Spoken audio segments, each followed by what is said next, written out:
지난 시간에 이어서 결국 당신은 이길 것이다. 계속 이어서 할 건데요. 이 책은 총 12챕터로 되어 있다고 했습니다.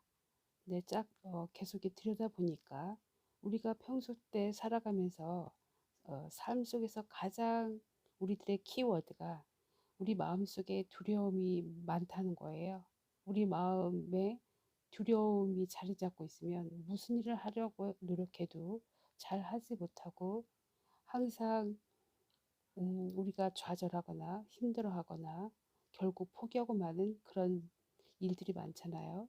근데 그게 결국은 두려움이 가장 우리들을 사로잡았던 거예요. 여기서도 보면 챕터 12 중에서 챕터 7, 8 이렇게 들여다보면 두려움의 씨앗은 어떻게 마음속에 자리 잡는가. 그래서 현명한 이들의 최면 리듬 사용법이 있고요. 챕터 8은 두려움을 극복하는 비밀이 있습니다. 스스로의 마음을 지키는 법이 이렇게 두 가지를 알아보고 이 책을 접어볼까 합니다. 챕터 7을 들어가기 전에 챕터 6을 보면 끌어당김의 법칙이 있어요. 근데 힐이 이렇게 물어봅니다. 사람들을 방황하는 습관에서 벗어나지 못하게 만드는 당신의 기법을 알아보고 싶다고 합니다. 그래서 그 습관에서 벗어나기 위해 방황자가 밟아야 할 첫 단계는 무엇이냐고 물어봅니다. 악마는 대답을 이렇게 합니다. 방황하는 습관에서 벗어나고 말겠다는 불타는 열망이 중요하다고 합니다. 최면을 받아들이겠다는 의지 없이는 아무도 최면에 걸려들지 않는다는 것도 여러분도 아시잖아요. 그래서 의지는 의욕 결핍, 두려움, 불명확한 목표 등 삶에 대한 무관심한 양상으로 나타나기도 합니다. 인간을 최면 리듬의 마법에 걸려들게 하기 위해서 자연은 굳이 인간의 동의를 받을 필요가 없다고 합니다. 그저 그가 방심한 틈을 타서 어떻게 해서든 자주적인 사고를 하지 못하도록 만들기만 하면 된다고 합니다. 우리가 이 말을 꼭 기억해야 되겠습니다. 내가 가진 것이 무엇이든지 그것을 사용하라. 그렇지 않으면 잃게 되리니. 우리가 방황하는 습관에서 벗어나려는 모든 시도는 자연히 최면 리듬을 통해 그 습관을 영원한 것으로 만들기 전에 시행해야만 성공할 수 있을 것이라고 합니다. 여기서 힐이 다시 물어봅니다. 그렇다면 최면 리듬이란 인간을 방황하도록 만들기 위해 사용하는 자연의 법칙입니까? 악마, 맞아. 자연은 인간의 지배적인 사고와 그런 사고 습관을 영구히 하기 위해서 최면 리듬을 이용하네. 가난이 고질병이 되는 이유가 바로 이걸세. 자연은 인간들에게 가난을 피할 수 없는 환경으로 받아들이게 만들어 부정적인 사고 습관을 영원히 고착화한다네. 또한 부와 성공에 대한 긍정적인 생각을 심어둘 때에도 자연은 이와 똑같은 체면 리듬을 이용하네. 체면 리듬의 본질이 정신적인 습관이든 육체적인 습관이든 모두의 습관을 영원히 고정하는 것이라고 설명한다면 아마도 체면 리듬의 작동 원리를 더 잘 이해할 수 있을 걸세. 만일 자네의 마음이 가난을 두려워한다면 자네의 마음은 가난을 더욱 끌어당길 걸세. 만일 자네의 마음이 부를 원하고 그것을 기대한다면 자네의 마음은 부에 해당하는 물리적 등감을 곧 돈을 끌어당길 걸세. 이는 만고불변의 자연 법칙에 따른 결과지. 이 끌어당김의 법칙을요. 그 힐이 골든 롤 매거진이라는 그 잡지책에 1919년 3월에 이제 글을 썼거든요. 처음. 근데 그게 이제 그 지난 10년 동안 이 불변하는 자의 법칙은 시크릿이라는 제목으로 나중에 대성공을 이루게 된 서적과 영화가 전 세계적으로 퍼져나게 되었어요. 그래서 이제 이 끌어당김의 법칙이 힐을 통해서 처음 이제 글을 쓰게 된 거예요. 그 힐이 또 물어봅니다. 사람이 무엇을 심든지 그대로 거두리라는 성경 구절이 생각납니다. 악마, 그 구절은 진실이야. 체면 리듬이라는 자연의 법칙을 잘 설명해주지. 자네는 모든 인간 관계에서 이 말이 진실이라는 증거를 발견할 수 있을 것세. 힐. 따라서 방황하는 습관이 형성된 인간은 삶이 던지는 것이면 무엇이든지 받아들일 수밖에 없는 거군요. 맞습니까? 악마. 그렇네. 삶은 나름의 방식으로 방황자에게 대가를 치르게 하지. 그러나 방황하지 않는 자들은 그들만의 방식으로 삶에서 이득을 얻는다네. 그래서 인간의 생각과 행동 중에서 어떤 것이 더 중요할까라고 생각하시나요? 모든 행동은 우리의 생각에서 나온다고 합니다. 먼저 생각을 통해서 그 다음에 행동이라는 것이 나온다는 거죠. 그래서 모든 생각은 그에 상응하는 신체적인 표현으로 표출되려는 경향이 있습니다. 누군가 지배적인 생각, 감정, 욕망, 희망, 신념, 두려움, 증오, 탐욕, 열정, 그런 섞여 있는 생각들은 다 신체적인 등가물로 표현이 될 수밖에 없다는 거죠. 이 세상에는 방황하는 자들과 방황하지 않는 자들이 있는데요.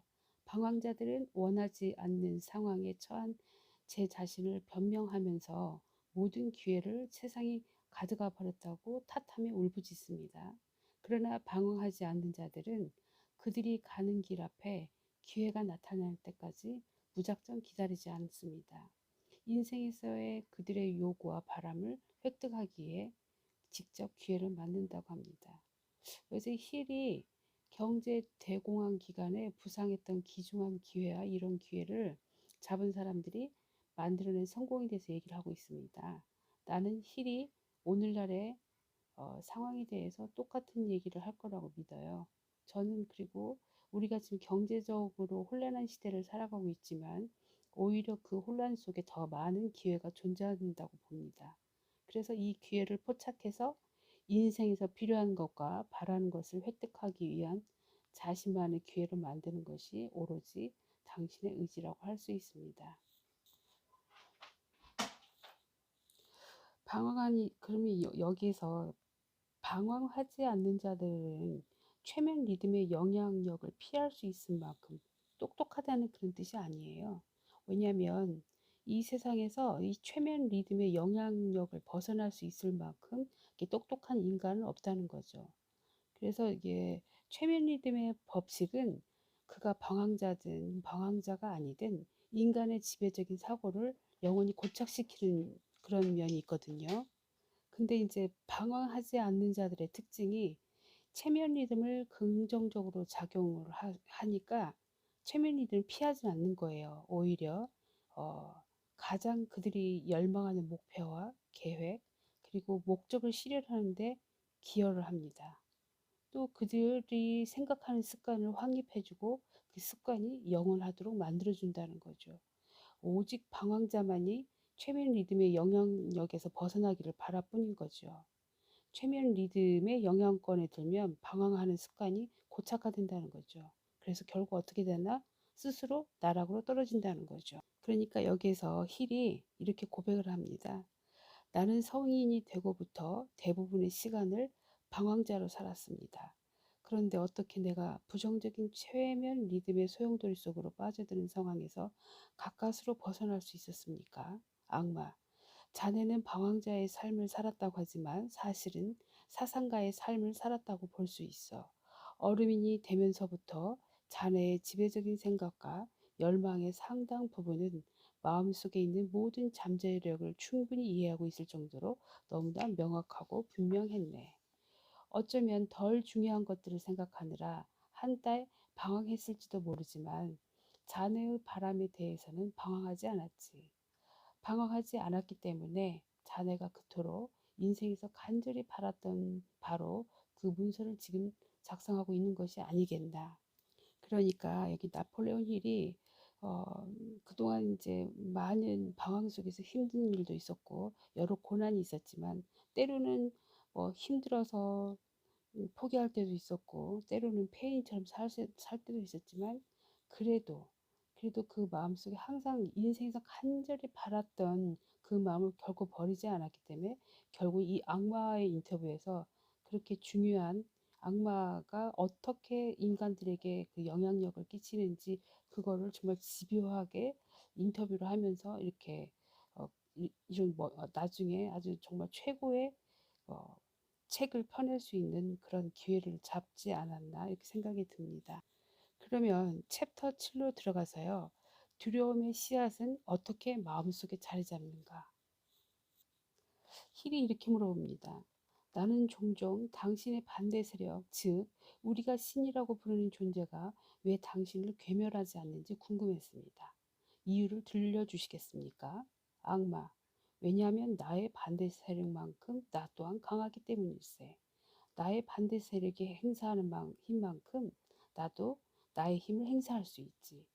지금까지 내가 자네에게 설명하려던 것이 바로 이러한 내용이었네. 우주에서 가장 강력한 힘은 너희 인간들이 신이라 부르는 존재를 통해 건설적인 목적으로 사용될 수도 있고 너희 인간들이 악마라 부르는 존재를 통해 부정적인 목적으로 사용될 수도 있어.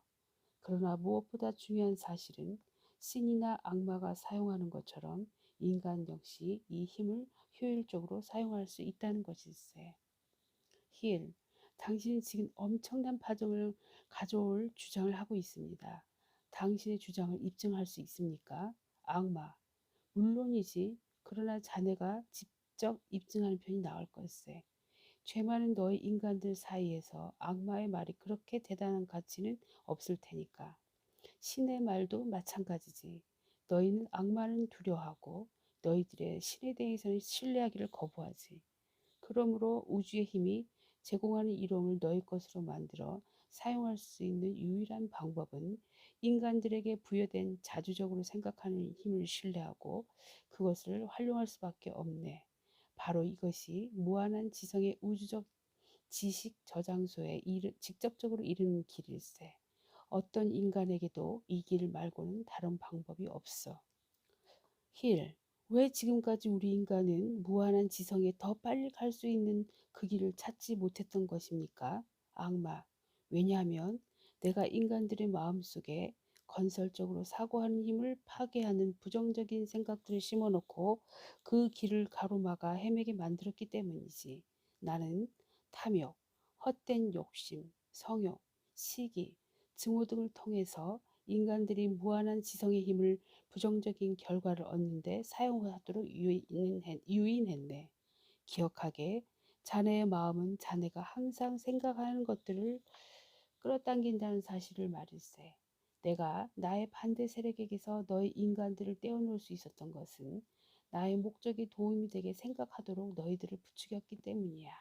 그러니까 여기에서 얘기를 하자면 우리가 어, 악마를 두려워할 필요도 없고 신에게도 이렇게 아첨할 필요도 없다는 그런 뜻이거든요.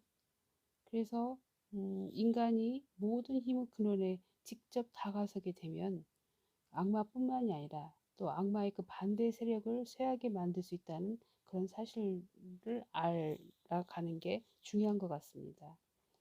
그래서 악마와의 인터뷰를 진행하는 동안 다른 주장에서와 마찬가지로 이 부분은 힐은 그의 논점을 명쾌하게 신학적으로 풀었거든요. 나폴레온 힐은 악마를 내세워서 악을 상징하는 이 인물의 입에서 나온 주장, 그가 집대성한 성공 철학의 궁극적 근원으로서 신, 즉 무한한 지성에 대한 자신의 생각과 느낌을 펼치고 있습니다. 힐이 다시 집요하게 물어보거든요. 힐, 다시 말해서 만일 당신이 부정적인 유인책이나 두려움으로도 인간을 지배할 수 없다면 모든 계획을 뒤엎고 곧장 신에게 다가가는 방법을 알려준다는 겁니까? 혹시 말입니다. 당신은 정치에도 관여합니까? 당신의 기술이 상당히 친근하게 느껴지는군요. 악마, 내가 정치에 관여하느냐고? 내가 정치에 관여하지 않았다면 도대체 누가 경제 침체를 일으키고 인간들을 전쟁으로 내몰았다고 생각하나? 설마 나의 반대 세력이 그런 일을 했다고 생각하는 것은 아니겠지. 이미 말했다시피 나는 사회의 모든 계층과 협력을 맺고 있네. 힐, 교회를 장악해서 노골적으로 이용하는 건 어떻습니까? 악마, 자네는 내가 바보라고 생각하나? 만일 내가 교회를 대놓고 지배한다면 어느 누가 악마를 두려워하며 살아가겠나? 만일 두려움과 의심의 씨앗을 뿌려놓을 수 있는 단체가 없다면 내가 인간의 마음을 조종하는 동안 도대체 누가 사람들의 관심을 딴 곳으로 끄는 바람잡이 역할을 할 수 있겠나? 내가 사용하는 가장 교묘한 수법은 나의 반대 세력편에 있는 자들의 마음속에 지옥에 대한 두려움을 계속해서 타오르게 만드는 것이지. 인간들이 무언가를 계속해서 두려워하는 한 나는 영원히 이들을 지배할 수 있네. 힐, 이제 당신의 책략이 이해가 됩니다. 당신은 사람들의 마음속에 두려움과 불확실성, 그리고 불명확함의 씨앗을 심기 위해 교회를 이용하는군요. 이러한 부정적인 마음 상태는 결국 사람들이 방황하는 습관을 형성하도록 이끌겠죠. 그리고 이 방황하는 습관은 최면 리드의 법칙을 통해 확고해지겠고요. 그러면 당신의 희생양들은 스스로 무력해집니다. 맞습니까? 이렇게 되면 최면 리듬은 엄청난 도구가 되는 셈이겠군요. 악마. 진실을 말하자면 최면 리듬은 인간이 연구하고 이해해서 명확한 목표를 달성하기 위해 자발적으로 적용해야 하는 것일세. 힐. 명확한 목표를 달성하기 위해 최면 리듬의 영향력을 자발적으로 사용하지 않을 경우 최면 리듬 자체가 큰 위험이 될 수도 있습니까? 악마, 물론이네. 그 이유는 최면 리듬이 자동으로 작동되기 때문일세. 만일 명확한 목표 달성을 위해 최면 리듬을 신중하게 사용하지 않는다면 자네가 바라지 않았던 결과가 초래될 걸세. 이해하기 쉽도록 기후를 예를 들어보겠네. 물질을 구성하는 모든 요소와 생명을 가진 모든 것들이 자연의 기후에 적응한다는 사실은 누구나 보고 이해할 수 있을 걸세. 열대지방의 나무들은 과일을 맺어 번식하지. 이 나무들이 맹렬한 태양에 적응할 수 있는 것은 자연이 그렇게 만들었기 때문이야. 자연은 나무들이 따가운 태양 광선으로부터 스스로 보호하기 위해 이에 적합한 잎을 돋아나게 했네. 만일 이 나무들을 완전한 다른 기후대인 한대 지역으로 옮겨 놓으면 절대 살아날 수 없을 걸세. 마찬가지로 냉대 기후에 있는 나무들을 열대 지역으로 옮겨 심을 경우에도 살아남을 수 없을 걸세. 자연은 또한 동물들에게도 각기 다른 기후에서 살아남을 수 있도록 저마다 안전하고 적합한 옷을 입혀 놓았네. 이 모든 것들과 똑같이 자연은 인간의 마음도 환경의 영향을 받게 했지. 환경은 인간의 생각보다 훨씬 강력해. 특히 아이들은 사고의 힘이 약해서 주변 환경의 영향을 그대로 받지. 자연은 모든 환경에 특정한 리듬을 정해놓고 그 리듬 안에 존재하는 모든 것들이 그 속에서 적응하도록 만들지. 그러나 자신만의 생각의 리듬을 만들 수 있는 특권을 가진 유일한 존재가 바로 인간일세. 따라서 인간은 자연이 환경의 영향 아래에 가두기 전에 체면 리듬을 사용하여 이러한 특권을 행사하지. 모든 가정과 사업체, 모든 도시와 마을, 그리고 모든 거리와 공동체의 중심에는 명백하면서도 구별할 수 있는 저마다의 리듬이 있네. 만일 이러한 리듬이 어떻게 다른지 알아보고 싶다면 뉴욕의 5번가를 걷다가 빈민가를 걸어보세. 모든 형태의 리듬은 시간이 지날수록 단단하게 굳어져 영원히 변하지 않는다네. 그러면 인간은 저마다 다른 생각의 리듬을 가지고 있습니까? 악마, 그래. 인간들 사이에서 가장 중요한 차이점이 바로 그걸세. 힘, 성공, 부에 대해서 생각하는 자들은 이러한 것들을 소유할 수 있도록 끌어당기지. 그러나 절망, 실패, 좌절, 낙심, 그리고 빈곤을 생각하는 자는 그가 생각한 그대로 달갑지 않은 힘을 끌어당길 뿐이야. 이는 성공과 실패가 왜 습관의 결과인지를 설명해주고 있네. 습관은 생각의 리듬을 만들고 생각의 리듬은 당사자가 지배적으로 생각하는 대상을 끌어당기지.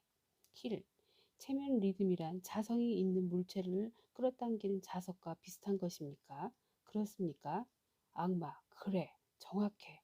가난한 사람들이 같은 지역에 모여 사는 것도 이러한 이유 때문이지. 동병상련이란 옛말도 있지 않은가? 그리고 최면 리듬은 어떤 일에서 성공한 사람들이 시간이 지날수록 힘들이지 않고도 다방면에서 성공한 이유를 설명하기도 하네.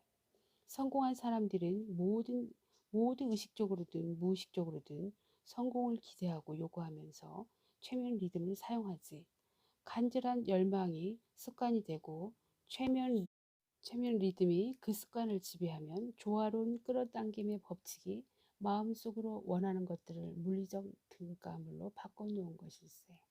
그러니까 우리가 여기 얘기를 하자면 우리들 마음속에 뭔가 간절히 원하고 계속 그거를 마음속에 열망을 가지고 계속 품는다면 이게 실제로 물리적 등가물이라는 게 현실로 온다는 거잖아요. 그런 얘기를 하고 있는 거예요. 그러니까 부정적이든 긍정적이든 어떤 우리가 물리적 등가물로 오는데 여기에 아까 조금 전에도 얘기했듯이 동병상련이라는 말이 있잖아요. 그러니까 우리가 같은 생각을 하는 그 에너지끼리 모이는 거고 그러니까 우리가 그러니까는 어떤 성공한 사람들은 성공한 사람들끼리 행복한 사람들은 행복한 사람들끼리 또 어떤 네가티브하거나 어떤 이렇게 다운된 사람들은 또 서로 이렇게 그런 사람들끼리 모여지게 되잖아요. 그래서 우리가 성공하고 싶고 이렇게 행복하게 살고 싶으면 우리가 어떤 거를 조화롭게 끌어당겨야 될지 서로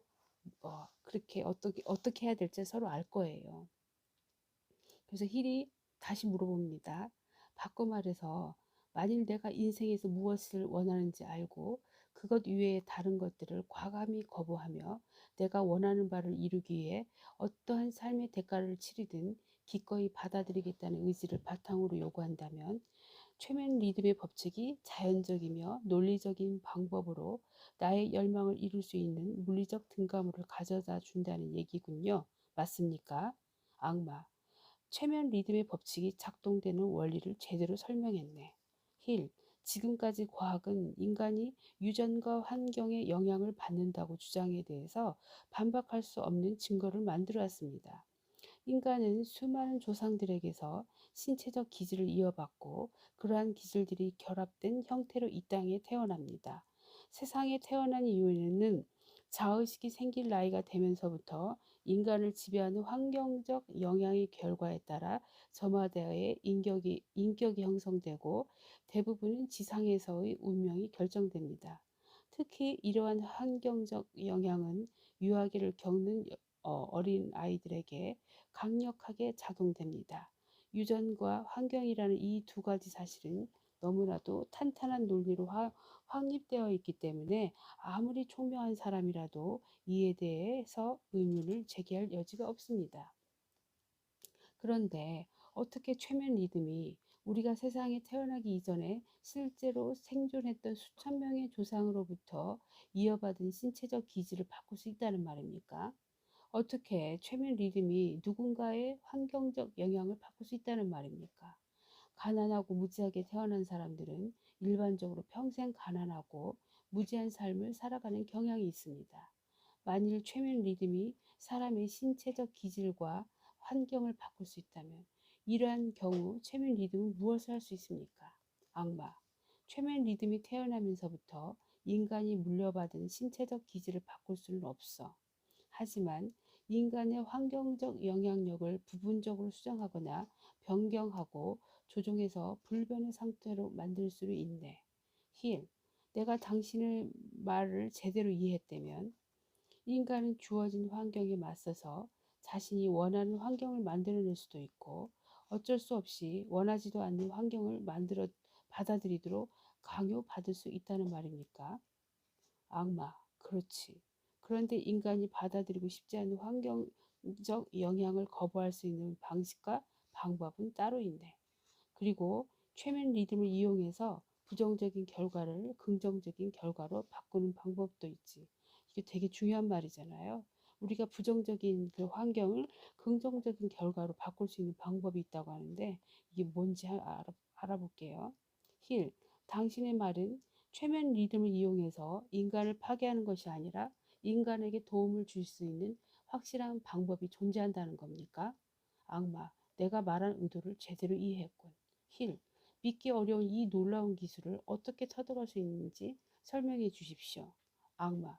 실제로 이 인간들이 응용할 수 있는 가치 있는 설명이 되게 하려면 길어질 밖에 없어. 왜냐하면 인생에서 자신이 원하는 것을 끌어당기기 위해 체면 리듬을 이용하는 사람들이 반드시 이해하고 적용해야 할 7가지 심리학적인 원칙을 다뤄야 하기 때문이지. 그래서 챕터 8로 넘어가면은 두려움을 극복하는 비밀 7가지를 알려줍니다. 음, 계속 힐이 재촉합니다. 비밀을 밝혀주십시오. 자, 명확한 목표 원칙에 대해서 뭐라고 말하는지를 들어보게 좀 비밀을 밝혀주십시오. 악마가 자네는 지금 지옥불에 기름을 붓고 퍼붓고 있네. 그 책임은 내가 아니라 자네가 져야 할 걸세. 목표와 계획을 명확하게 세울 수 있는 인간이라면 누구든 자신이 원하는 것을 현실로 만들 수 있다는 것 정도야 말해줘도 괜찮겠지. 힐, 막연한 주장입니다. 폐하, 조금만 더 부드럽게 설명해 주시죠. 악마, 부드럽게 설명하라고? 아니, 나는 목청을 높일 수밖에 없네. 지금 내가 털어놓은 말을 듣는다면 명확함의 원칙이 왜 그리도 중요한지 바로 이해가 될 걸세. 나의 반대 세력은 인간을 지배하는 나를 속이기 위해 작지만 교묘한 술책을 사용하네. 그는 명확한 목표가 인간의 마음속으로 들어가는 문을 굳게 닫아버린다는 사실을 잘 알고 있어. 따라서 방황하는 습관에 들게 하지 않는 이상 내가 인간의 마음속으로 들어갈 수 있는 방법은 없어. 힐, 왜 당신의 반대 세력은 명확한 목표를 사용하면 당신을 피할 수 있다는 비밀을 사람들에게 말해주지 않는 겁니까? 앞서서 당신은 100명당 2명만이 당신의 반대 세력에 속해 있다고 시인했습니다. 악마. 왜냐하면 나의 반대 세력보다 내가 더 똑똑하기 때문이지. 나는 인간들을 유인해서 명확함과는 멀어지게 만든 자네. 사실 나는 영업 능력이 좋고 쇼맨십이 뛰어나기 때문에 나의 반대 세력보다 더 많은 인간을 지배하고 있지. 나는 인간들이 빠져들고 싶어하는 사고 습관을 무한정 제공함으로써 이들을 유인해. 1. 우리는 태어날 때부터 목표를 명확하게 만들 수 있습니까? 아니면 나중에 그 방법을 터득합니까? 악마. 앞서 말했다시피 누구나 명확해질 수 있는 특권을 가지고 태어나네. 하지만 100명 중 98명은 결정을 내리지 못하고 망설이기 때문에 자라면서 결국 이 특권을 잃어버리지. 명확함의 특권은 생활 속에서 일어나는 모든 문제를 대하는 방침으로 계획적으로 사용하는 경우에만 유지할 수 있어. 힐, 몸을 계속 써야 건강한 신체를 만들 수 있는 것처럼 명확함의 원칙도 꾸준히 체계적으로 사용해야 한다는 얘기군요. 맞습니까? 악마, 명확함의 진실을 제대로 이해하고 있군. 힐, 이제 이야기 진전이 보이는 것 같습니다. 폐하. 드디어 우리는 인생에서 자율적인 결정을 내리는 사람들이 어디서부터 시작했는지 깨달았습니다. 당신이 털어놓은 이 엄청난 자백을 통해서 당신의 가장 위대한 자신이 인간의 부주의한 태도라는 것을 알았습니다. 그리고 인간들은 부주의한 태도 탓에 당신이 던져놓은 단순한 유인책만으로도 불명확함의 정글 속으로 끌려 들어갔던 것이죠. 의심의 여지 없이 우리는 명확한 목표를 정략적으로 사용하고 이를 일상생활의 모든 일에 적용해야 아무도 방황하는 습관에 빠져있지 않는다는 사실을 알았습니다. 방황하는 습관이 없다면 당신은 결코 인간을 유인할 수 없습니다. 맞습니까? 악마. 그 이상 정확하게 말할 수는 없을 것 같군. 그래서 그 악마와 힐과 악마의 대화에서 그 힐은 나중에 이제 7가지 그러니까 인간이 삶에서 영적, 정신적, 육체적 자유를 얻을 수 있는 7가지 원칙을 이렇게 7가지로 이렇게 밝혀냈거든요. 그게 뭐냐면 첫 번째 명확한 목표를 세워라입니다. 우리가 희미한 목표를 가지고서는 우리가 성공의 길을 갈 수가 없다는 거예요. 영적, 정신적, 육체적 자유를 얻을 수 없다는 거죠. 첫 번째, 명확한 목표를 세워라. 두 번째, 자제심을 길러라. 우리가 인내심을 길러야 되죠. 자제심. 뭐 계획을 세워놓고 이랬다 저랬다 포기하고 그러면 우리가 어떤 그 목표한 그 길까지 갈 수가 없는 거죠. 세 번째, 역경에서 배워라. 한문에도 보면 위기라는 게 위험한 거, 위기에서 기회, 기자는 기회라는 거잖아요. 그러니까 오히려 역경에서 기회가 온다는 거예요. 위험할 때 기회가 온다는 거죠. 그래서 그 3번 역경에서 배우라. 4번 환경의 영향을 지배하라. 다른 사람과 연합해야 되는 거죠. 우리가 우리 혼자 살 수는 없는 거잖아요. 그래서 어떤 환경의 영향을 지배하라. 5번 시간을 잘 활용하라. 부정적 사고방식 대신에 긍정적 사고방식을 만들고 지혜로워져야 되는 거죠. 누구나 하루는 24시간을 가지고 있어요. 근데 어떤 사람은 24시간을 마치 48시간, 30시간을 가지고 사는 것처럼 사용하는 사람이 있고, 어떤 사람은 24시간을 아주 무료하게 그냥 물 쓰듯이 낭비하며 쓰는 사람들 있잖아요. 그래서 누구나 가지고 있는 24시간이지만 사람마다 다 다르게 24시간을 활용한다는 거죠. 그래서 우리가 시간을 사용할 때도 지혜롭게 사용을 해야 됩니다. 6번 조화를 꾀하라.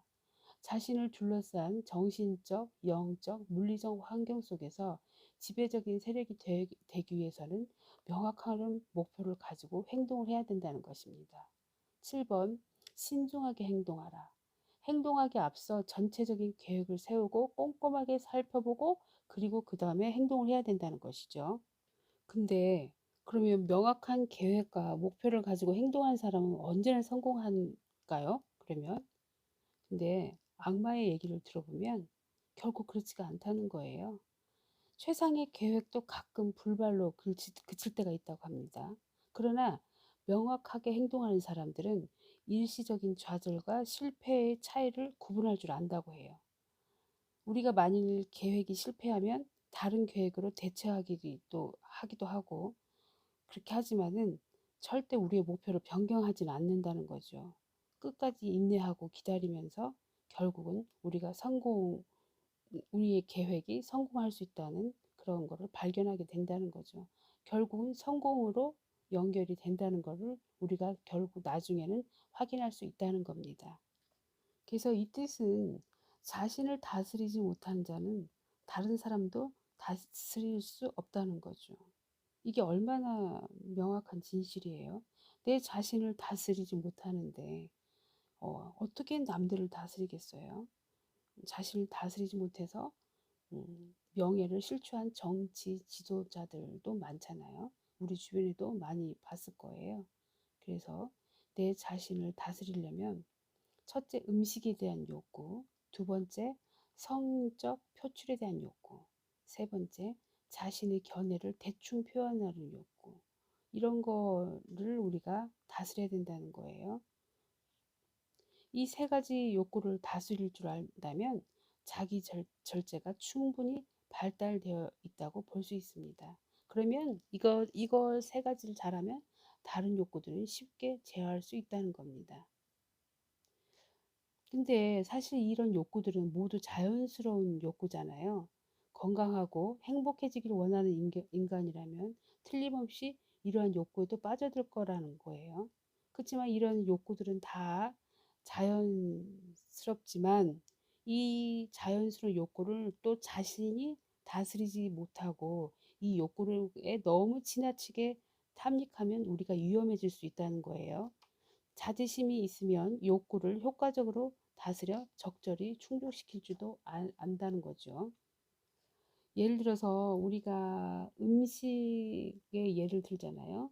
그 음식이 자기 절제가 부족한 사람들을 보면 그 인간들이 입맛에는 맞지만 소화기관과 배설기관을 혹사시키는 그런 어떤 기름진 음식으로 우리가 이제 많이 먹고 위를 채우고 있는데 인간이 위 속으로 다양한 음식을 막 쏟아 부어 넣어요. 그러면 몸에서 일어나는 화학 반응에 따라서 몸속으로 들어간 음식물이 치명적인 독소로 전환된다고 합니다. 이 독소가 우리 몸의 배설기관에 고여서 썩으면 노폐물이 배출되는 속도가 느려지고 또 얼마 되지 않아서 배설작용 시스템이 완전히 멈추면 인간들이 변비라고 부르는 질병에 걸리게 된답니다. 그쯤 되면 우리가 병원에 가야 되겠죠. 자가중독, 장내독, 그다음에 뭐 뇌 조직에 영향을 미쳐서 인간의 뇌가 완전히 쓸모없는 그런 쓸모없는 덩어리로 돼버릴 수 있다는 거예요. 또 변비에 걸린 사람들을 보면 신체적으로 움직임이 둔하고 정서적으로도 화가 나거나 예민해진다고 해요. 한 번만이라도 우리들 장속을 이렇게 들여다보고 악취가 난다고 하고 확인을 할 수가 있고, 우리 몸속에 완전 악취가 난다는 똥덩어리라고 생각한다면 우리 자신 스스로가 내 자신을 볼 때 얼마나 한심해 보이겠어요. 우리가 도시 하수도 시설을 들여다보면 오염물로 가득 차면 거기서 결코 깨끗한 냄새가 나진 않잖아요. 그것도 우리 몸도 똑같다는 거죠. 노폐물이 쌓여서 그게 우리 몸을 단단히 틀어막고 있잖아요. 그러면은 어떻게 되겠어요? 잘못된 식습관으로 해서 자가 중독이 일으켜서 우리 몸이 아주 위험해진다는 거죠. 그래서 우리는 현명하게 먹고 배설기관을 깨끗하게 유지하는 그런 인간이 돼야 되겠죠. 이런 인간들은 악마가 지배할 수 없다는 거예요. 왜냐하면 배설기관이 깨끗하다는 것은 신체도 건강하고 두뇌 기능도 제대로 잘 돌아간다는 뜻이거든요. 그래서 우리가 음식을 잘 조절하고 적당히 섭취하고 몸속의 노폐물과 불필요한 영양분을 제거하고 정신도 맑아지고 명확해진 우리 그런 사람이 되도록 해요. 뒤에 보면 성욕도 나오거든요. 근데 이제 우리가 또 인간이 보면 식욕과 성욕의 문제가 좀 크잖아요. 근데 어떤 성적인 문제에 잘 표출이 돼서 자기 인생을 이렇게 무너뜨리는 사람들이 많잖아요. 이번에도 보면 엠번방, 음, 그 그런 것도 어떤 사회적인 큰 파장을 일으키고, 그 어린 친구가 그 잘못된 음, 방향으로 자신을 정신력을 쏟아부어서 이렇게 또 아주 인생의 우울한 길로 가게 되고 결국 감옥이 됐는데요. 여기 인간을 지배하기 위한 당신의 기법 중 하나가 자가 중독일까라는 건 생각을 해본 적이 없다고 이제 이렇게 힐이 얘기를 하는데요. 음, 그리고 이렇게 교묘한 수법에 걸려든 인간이 그렇게도 많다는 사실에 또 충격을 받았다고 해요. 두 가지 욕구 중에 또 하나는 뭐냐? 고 물어보니까 악마는 성욕을 표출하는 욕구에 대해서 얘기를 해주는데요. 약한 사람이든 강한 사람이든 노인이든 젊은이든 무식한 사람이든 현명한 사람이든 그 다 성욕을 다스리지 못하는 인간을 악마는 지배를 한다고 합니다. 그러면 성욕을 어떻게 다스릴 수 있을까요? 악마는 성욕을 성행위가 아닌 다른 형태의 활동으로 전환하는 간단한 과정을 거치면 되네. 성욕은 인간에게 동기를 부여하는 가장 위대한 힘 중의 하나일세. 그리고 바로 이러한 사실 때문에 가장 위험한 힘 중의 하나이기도 하지. 만일 인간이 성욕을 자제하여 그들의 업무를 수행하기 위한 원동력으로 바꿀 수 있다면, 다시 말해 성욕을 해결하느라 허투루 쓰는 시간을 반만이라도 자신의 일을 위해 사용한다면 빈곤이라는 것은 절대 모를 걸세. 그러면 힐, 성욕과 리더십도 관련이 있습니까? 관련이 있지. 사회 각계각층의 모든 위대한 지도자들은 성욕이 강하지만 성욕을 다스려 자신의 일을 추진하는 원동력으로 전환하고 있어. 힐, 술과 담배에 빠지는 습관만큼 성에 지나치게 탐닉하는 습관도 위험합니까? 악마, 이러한 습관들은 서로 별반 차이가 없어. 어느 것을 막론하고 방황하는 습관을 통해서 최면 리듬이 지배하는 상황으로 이어지게 하지. 왜 세상 사람들은 성행위를 저속한 것으로 여깁니까? 악마, 성을 저속하게 남용하는 사람들 때문이지. 저속한 것은 성행위가 아니라 성욕을 다스리지 못하거나 제대로 사용하지 못하는 인간들 때문인 거지. 힐, 그 말은 성욕에 빠져서는 안 된다는 뜻입니까? 악마, 아니, 내 말은 인간에게 유용한 다른 모든 힘들과 마찬가지로 성욕 역시 충분히 이해하고 다스려서 인간에게 도움이 되는 방향으로 사용해야 한다는 뜻일세. 성적 표출에 대한 욕구는 음식에 대한 욕구만큼 자연스러운 것이야. 흐르는 강물을 완전히 멈추게 할 수는 없는 것처럼 성욕도 완전히 뿌리 뽑을 수는 없다는 거야. 만일 성욕을 억지로 차단한다면 다소 누그러진 다른 형태로 나타날 것세. 마치 댐으로 막아놓은 강물이 댐을 뚫고 흘러내리는 것처럼 말이야. 자기 절제를 할 줄 아는 인간은 성욕을 이해하고 존중하며 다스리는 방법을 터득해서 건설적인 활동으로 전환시키지. 힐, 성에 대한 지나친 탐닉은 인간에게 어떤 악영향을 미칩니까?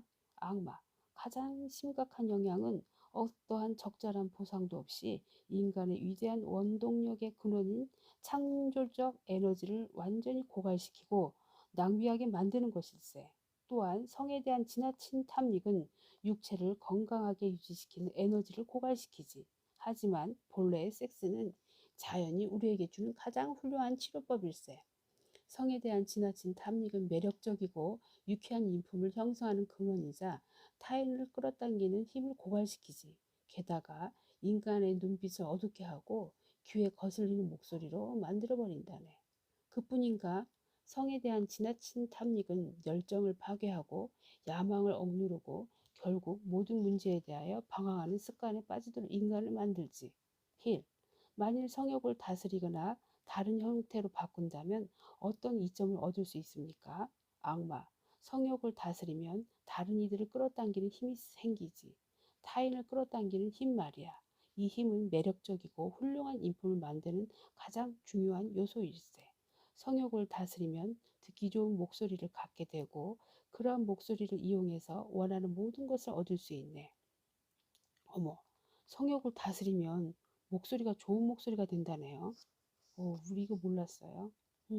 또한 인간의 욕구를 실현할 수 있는 원동력이 생기지. 성욕 외에 다른 어떤 욕구도 인간에게 이런 원동력을 제공하지 못하네. 성욕을 다스리면 신경계가 신체 유지에 필요한 에너지를 정상적으로 공급할 수 있네. 그리고 상상력이 강화되고 유용한 유용한 아이디어를 만들어낼 수 있어. 성욕을 다스리면 몸가짐과 정신이 민첩하고 명확해지고 인생의 중대한 목표를 끝까지 밀고 나갈 수 있는 추진력이 생기네. 또한 모든 두려움을 해소할 수 있지. 성욕을 다스리면 좌절에 대한 면역력이 생기고 게으름과 망설임을 극복할 수 있네. 그리고 인생의 장애물에 직면하거나 좌절을 겪는 동안 육체적으로나 정신적으로 인내할 수 있네. 마지막으로 어떠한 환경에서도 자기 방어를 통해 극복할 수 있는 투지가 생기네. 즉 성욕을 다스리면 모든 일에서 쉽게 포기하는 자가 아니라 승리하는 자가 될 수 있네. 음. 그러면 힐, 성욕을 다스릴 때 생기는 이점은 바로 당신이 주장한 내용이 전부입니까?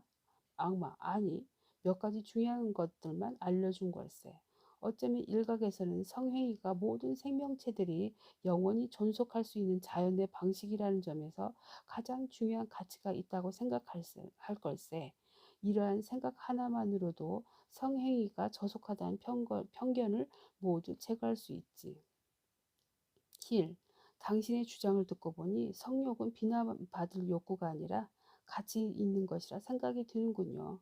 악마, 정확하게 말하면 성욕은 그것을 다스리고 지배해서 원하는 결과를 얻을 때 가치가 있는 거지 욕정에 사로잡혀 끌려다닌다면 비난을 받게 될 뿐이야. 그러니까 이제 그리고 우리가 이제 성욕의 다음에 더 중요한 거는 우리가 가장 중요한 게 명확한 사고를 갖는 거예요. 명확한 사고는 인간이 겪는 모든 문제의 해결책이고 기도에 대한 응답이고 또 부와 물질적 소유의 근원이기 때문에 가장 중요한 거예요. 성욕은 인간이 사고할 때 사용하는 에너지와 똑같기 때문에 적절히 다스리고 지배하면 명확한 사고에 도움이 됩니다. 명확한 사고는 어떠한 대가를 치르더라도 기꺼이 하겠다는 마음으로 스스로 결정하려는 인간만이 할 수 있는 거예요. 명확한 사고 기술을 배우지 않고는 아무도 영적으로, 정신적으로, 육체적으로, 경제적으로 완전히 자유로울 수가 없습니다. 그리고 성욕을 다스리고 전환하는 것에 대한 정보를 반드시 포함하지 않고는 어느 누구도 명확하게 사고하는 법을 배울 수 없습니다. 그리고 이제 우리가 얘기할 때 보면 인간의 사고와 성욕 간에 밀접한 관계가 있다는 사실을 알면 사람들이 다 놀랄 거예요. 그러니까 우리가 이 욕구를 절제하려면은 자신의 의견을 대충 표현하는 습관과 또 가장 파괴적인 습관 중에 하나예요. 그러니까 우리의 자신의 의견을 대충 말하는 거죠. 명확하지 않고. 그래서 이 습관이 인간이 의견을 내고 아이디어를 만들고 계획을 수립할 때 사실을 탐구하고 찾기보다 추측으로 결론을 내도록 만든다는 거죠. 그래서 이런 습관을 버리지 못하면 아무것도 마무리를 하지도 못하고 또 메뚜기처럼 이리저리 뛰어다니는 그 변덕쟁이가 될 수밖에 없는 거예요. 그래서 부주의한 의견 표출은 방황하는 습관으로 이어지기 때문에 우리가 명확한 사고를 할 수 있도록 우리가 노력해야 된다는 거죠. 그리고 우리가 또 어떤 목표를 향해서 가거나 반드시 찾아오는 게 뭐예요? 역경이잖아요. 근데 우리가 그 역경은 우리한테 좌절과 실패를 주기도 하지만 또 그 가운데 눈앞에는 드러나지 않지만 그게 반드시 그것을 통해서 우리에게 기회가 온다는 그 사실을 안다면은 우리가 결코 좌절하지 않고 실망하지 않을 수 있겠죠. 그래서 우리가 실패라는 것은 우리 인간이 만들어 놓은 환경이에요. 그래서 실패를 영원한 것으로 받아들이지 않는 이상 실패는 결코 우리한테 현실로 다가오지 않는다는 거예요. 어느 누구나 한 번이라도 실패 안 한 사람이 없을 거예요. 실패로 인해서 좌절을 보고 또 사업, 또 주변에든 아니면 우리 가족이든 실제로 사업의 성공과 실패, 또 실수로 또 판단차고 이런 것들이 우리 인생에 우리가 겪어온 그런 것들을 자세히 들여다 봤을 때 이 모든 것이 내가 아닌 다른 이의 탓이라고 주장할 수 있을까요? 우리가 제가 이 책을 보면서 당신도 인생을 구성하는 삶의 목록들이 당신과는 전혀 상관없는 결과를 내놓을 수 있다고는 할 수 없을 거예요. 그래서 저는 이 책을 통해서 힐의 가르침 덕분에 과거에 그랬던 것처럼 실패에 대해서 특별한 가치를 좀 더 부여하면 우리가 앞으로 살면서 두려움을 떨쳐내고 다른 방향에서 새롭게 시작할 수 있는 어떤 최고의 기회가 아닐까라는 생각이 듭니다. 긴 시간 동안 이 책을 이제 두 번에 걸쳐서 살펴보았는데요. 여러분, 나폴레온 힐의 결국 당신은 이길 것이다 라는 책 꼭 한번 사서 보실 필요가 있는 책인 것 같습니다. 감사합니다. 사랑합니다. 축복합니다. 이상 노반 작가였습니다.